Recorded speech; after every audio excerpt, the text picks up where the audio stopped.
Hi everyone, thank you for joining me today. My name is Rosie Mejia. I work as a program administrative assistant at the Right Center. Today I'll be guiding you through this pre-recorded workshop on creating a daily ritual and time management. I hope you enjoy this presentation. Thank you. This workshop will be about how to create a daily ritual and develop time management skills. This workshop will have a focus on how to manage your time during the COVID-19 pandemic, but the skills can easily be transferable to quote-unquote normal life. Feel free to pause the video whenever needed. This pre-recorded workshop will be about half an hour long. Here's an overview of the general topics that I'll be covering today, starting with the importance of routine, knowing yourself, structuring time for school, self, and family/friends, time management as a skill, time blocking as a time management strategy, and lastly, how to scheduling your day. If at any point you need to go back in the video to rewatch a segment, use this as your guide for the order of topics being covered in this workshop today. The importance of routine. Routine is important through multiple standpoints, including biologically and psychologically. Have you ever wondered why if you eat at the same time every day, but that one day you don't, you feel hungry around the general hour in which you would typically eat? This is due to the endocrine system, which releases hormones throughout the day, some based on the body's circadian rhythm, aka the internal biological clock, which is also responsible for why you generally feel sleepy and wake up at the same time every day if you have a consistent sleep cycle. Aside from the biological standpoint, structure helps improve time efficiency by reducing the time needed to determine what you should do next.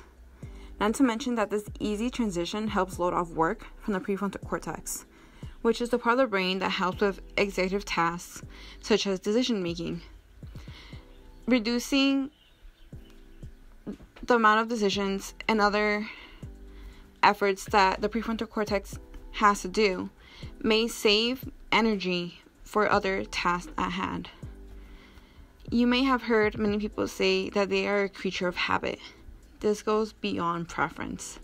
Routine and stability are healthy for the brain and have shown to reduce symptoms of anxiety, stress, and even cognitive fatigue, especially since managing your time allows you to be more prepared and ready for upcoming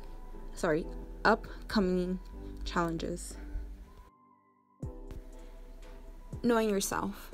Understanding your preferences can help guide structuring your day. We're all different and unique, which is why being in tune with your biological rhythm can be your biggest advantage, especially when it comes to managing your time. Of course, we can't always have it our way, such as having your chem lecture at 8 a.m. versus having it at 3 p.m., for example. However, your body can adjust to changes just as long as you have a general structure that you can follow. However, it's still best to always try to incorporate what works best for you as much as possible. For example, if you wake up early and feel energized, maybe working out first thing in the morning is best for you. Maybe you wake up later in the day, and your energy levels tend to rise more towards the afternoon, so you prefer an evening workout. Always try new things and check in with yourself to see what works best. You could always check your mood, energy levels, etc. throughout the day to make sure that these practices are really in tune with who you are, with what you prefer, and of course, your body.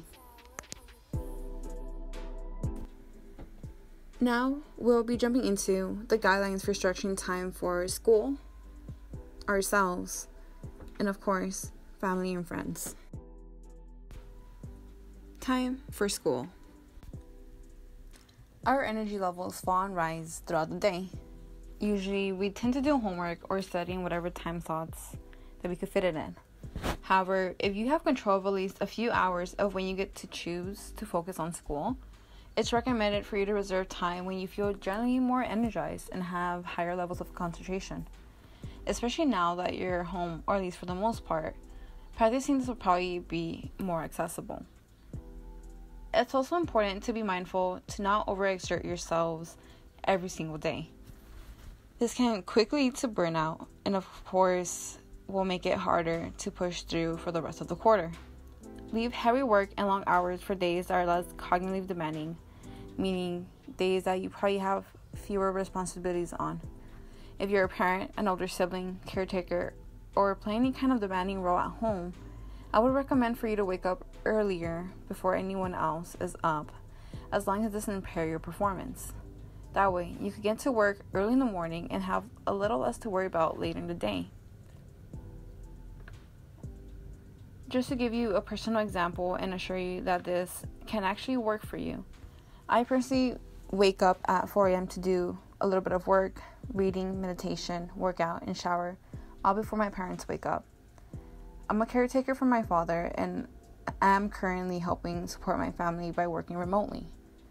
Even though being at home makes things a little less stressful because there's less travel time and, of course, less time being stuck in traffic, I still have to make sure to keep track of my father's medications, appointments, lab results, etc. And, of course, having to deal with the stress of being the only one having a paycheck coming into the household. However, it has helped me and benefited me in many ways, and has allowed me to have a lot of alone time to be able to do what I need to do before they wake up.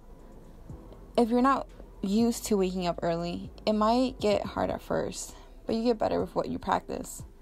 It might not be ideal, but it is an advantage that you could probably do. If waking up early is completely out of the ballpark for you, you could always try staying up a little bit later once everyone else is asleep as well.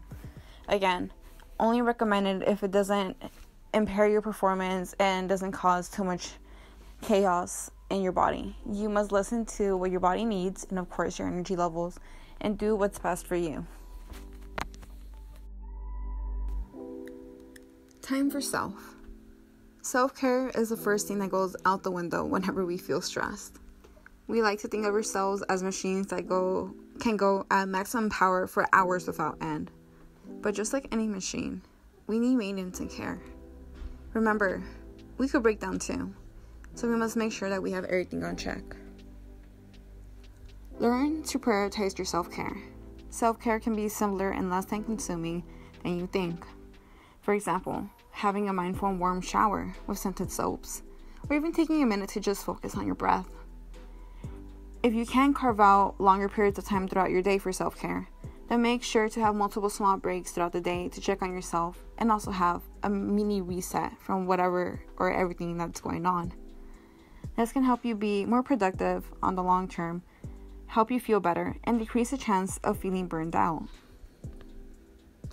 Other forms of self-care that might be a little bit more time-consuming than just like a 1-minute break could include working out, having a longer meditation session, engaging in a favorite hobby, or even going out for a walk. Again, always be in tune with your body and do what works for you. Just make sure that when you come back, it helps you feel a little bit more alert, refreshed, and ready to go. Time for family and friends. If you're completely isolated, it's easy to experience feelings of loneliness. Or maybe you're surrounded by multiple people but feel misunderstood or different, causing that same feeling of loneliness. Or perhaps, now that most of your responsibilities are online, you find yourself studying and working more and even have less time to spend with family or friends. Make sure to find a way to connect with others. This can be by scheduling a weekly phone call with a friend or always sharing your meals with your family. In other words, prioritize spending time with others. Maybe you could do other activities together, such as doing an online workout with a sibling or studying with a friend through FaceTime or Zoom. It's really a matter of being creative with your options, but also be mindful of others' responsibilities and especially their time zones. Time management, a skill. Our busy and demanding schedules are a nuance to human species. Our ancestors didn't live in any shape or form the rushed and demanding lifestyle we have now in modern times. Therefore, time management is a skill that could be learned, practiced, and improved on. It is the ability to effectively plan and organize time. Improving the skill can lead to higher productivity with better performance and less stress compared to no time management at all. Time management encompasses various skills. such as the ones listed here, including organization and planning skills, goal setting, prioritizing, problem solving, delegation, and strategic thinking. What about days you feel unmotivated or tired? Well, time management is a cool skill to have. What about days where you don't feel your ultimate best or where you don't really feel like yourself? These kinds of days can be especially common for college students who have a lot on their plate, especially now where the days can probably feel like a blur, all the same, and nothing feels really exciting or motivating. So what to do? You can try many things, but here are a few of my favorite that I wanted to share. Cultivate the positive energy. You can always cultivate the positive energy you want to carry throughout your day. This can be done by doing something you enjoy first thing in the morning, or even journaling. Just anything that could really help you get into the mood. Just like cognitive therapy, changing your thoughts and perceptions about the day can really make a big difference. Yes, it sucks being at home all day, but today is a new day. It's a new day where you could try learning something new. It's a day to just simply be a better version of yourself. My ultimate favorite, mindfulness. Have you noticed that food tastes way better when you're mindful of what you're eating? Being present and curious of each moment can leave you more receptive to positive experiences and being more joyous throughout your day. Community is probably the biggest support you could have. Connect with someone before getting started with school or ask someone to join you. Having someone present with you, if it's in person, on the phone, or through a video chat, can go a long way on a low day. Just to put this into perspective, when I personally was in college, my boyfriend and I were in a long-distance relationship. Sometimes, the only thing that really got me through the roughest days was just having him there on my computer screen while we studied together. An extra tip I didn't add here, but could really go a long way too, is music. Music that excites you or sets the vibe you need can actually be very motivating. Scientific research has even shown that music activates the motor cortex, initiating for you to move and get active and just really feel pumped. Time blocking as a time management strategy. Now, we'll get into learning how to time block to manage your time. Getting started. We'll go through the 3 steps you need to take in order to prepare yourself for time blocking and planning out your calendar. The first step is list out your to-do list. Begin your list with tasks and assignments that should get done first. Afterwards, make sure to include other assignments, tasks, study time that you want to include and do within a given day. Secondly, decide on the exact time you will spend for each task. If you're unsure roughly how long you'll take, make a slight overestimation so that you block off enough time as you need. And lastly, block off times on your calendar, so essentially the time blocking part. And here's a pro tip. Block off extra empty time slots for tasks that didn't get done. If these time slots end up not being needed, use the time to brush up on personal development skills or catch up on anything else that you didn't get done earlier. When time blocking, it's important to notice what works for you. Maybe you prefer planning your day morning of and blocking everything off in detail based on what you need to get done for the given day. Or perhaps you prefer reserving 1 or 2 hours on one day of the week to schedule out your whole week. And of course, there are always those long-term projects or plans that need planning. I recommend a monthly planner so it could be more focused on bigger milestones that need to be reached instead of small details. And of course, to keep track of all the deadlines that go along with it. Scheduling your day. Start by choosing a day or time in which you'll fill out your planner.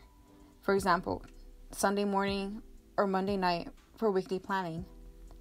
Use any calendar or planner method of your preference. This could be a passion planner that you got at UCLA, maybe Google Calendar, or some other kind of time management apps. And of course, be consistent. Always try to create your plan the same day or time. That way you always remember to do so. And also, use the same planner and calendar method so you don't get lost with all the assignments, deadlines, that you need to keep track of. Scheduling your day. Let's get started. The calendar planner you designed today can simply be a draft for future planning. Start by pausing this video to give yourself a chance to pull out a calendar or a planner, or perhaps download the sample planner Excel sheet provided in the description box below. Once you're ready, we will start with the beginning. We will do something simply by planning out for our day tomorrow. Somewhere in a notes section or in a blank piece of paper, begin by writing down self-care practices, homework, studying time, anything you want to work on tomorrow. I'll give you 2 minutes while I create my own list. And here's a pro tip. List your more urgent assignments first. These will receive higher priority.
Once you finish listing out everything you need to do, now begin to think about how much time it will take you, more or less, to finish each assignment. It's better to slightly overestimate so you have enough time for each. For example, when I study for my nutrition course, I take about more or less an hour and a half for each chapter. However, sometimes the content is a bit more dense and it takes me about 2 hours. Therefore, whenever I block off study sessions, I give myself about 2 hours. You probably know your own pace when you do your task assignments or how long you want to study. Therefore, try to be very mindful of your time and how long it takes you to do each one.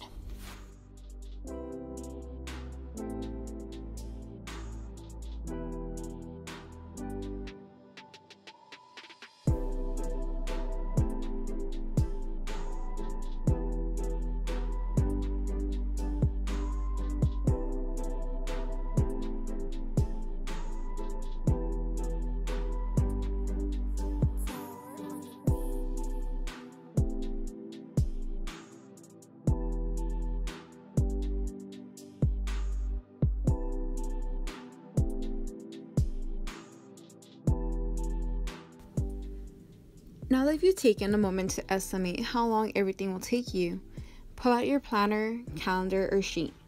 Take a moment to reflect when you feel the most productive.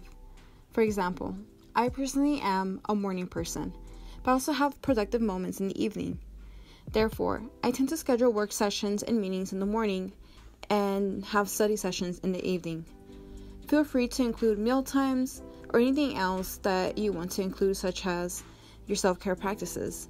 For example, working out mid-morning, or maybe meditating within mid-afternoon, or having a short journal session before sleeping. Now, Take a few moments to block off your times on rather your planner, calendar, or sheet, whatever works best for you.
Awesome. We're almost done.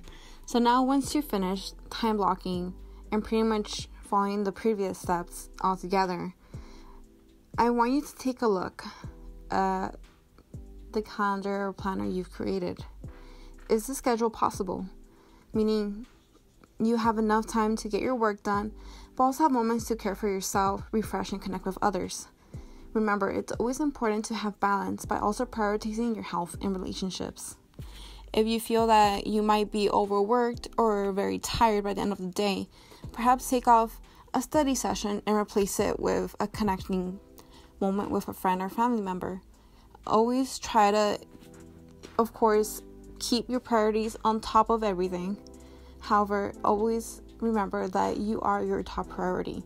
So try to make the calendar to best fit your needs, but also help you finish what you have to get done. Thank you for joining me in this session on creating a daily ritual and time management. I hope you learned something useful and feel more confident in creating a daily routine for yourself. Feel free to reach out if you have any questions or concerns. Be well.